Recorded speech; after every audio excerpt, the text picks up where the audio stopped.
as a student, from my perspective, for you to teach other students, is I guess being a good advocate for students and knowing what their needs are, like mentally and academically. Because if you can't meet both those students' expectations of like you being there for them for both situations, then I think it would take a toll on the students, and it takes them to the wrong path of not being successful.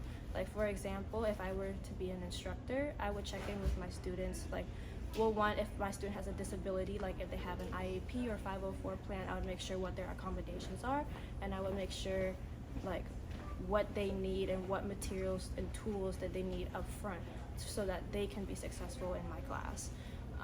Next thing, I would ask the students, like, or if a student comes up to me and says like, oh, hey Tita, I'm having some problems at home, like I can't turn this assignment in, blah blah blah, then I would ask to meet them before or after class to check up with them what's going on outside of class, and not try to get into specific details, but just being there for them, just to know like they have a good support system, so that they don't, because I know some students, they're not very familiar with a lot of new strangers and opening up to new people, and so I want to create like a comfortable environment for them so that they can come to me and talk to me about stuff, and also just being there for them academically as well.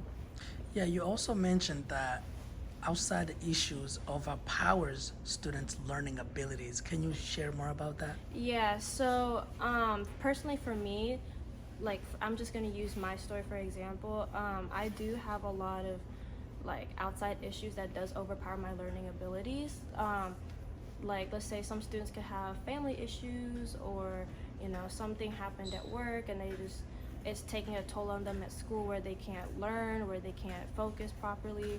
And I think like a lot of those stuff does overpower your learning abilities, because when your mind is preoccupied with different situations, you think about it all day, you tend to overthink, and then you don't want to focus on the stuff that you're supposed to do. And so therefore, as an instructor, as an educator, for being there for those kids, I think their job should be not just telling them what to do and telling them like, oh, this is what you need to turn in, this is what you need to type up. Like, I guess just actually being there for the kids and checking up on them can help a lot. Like, it will go a long way.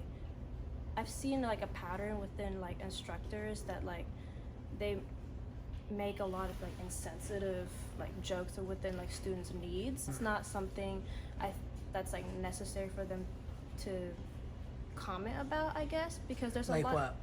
What? Okay, so for example, there's some students that may be struggling in class, with a disability or something, and some teachers might not know that, and they will make a joke about their learning abilities. And that's why I'm saying there's some stuff that we shouldn't or should say to a student, because we don't know what goes on outside of that class.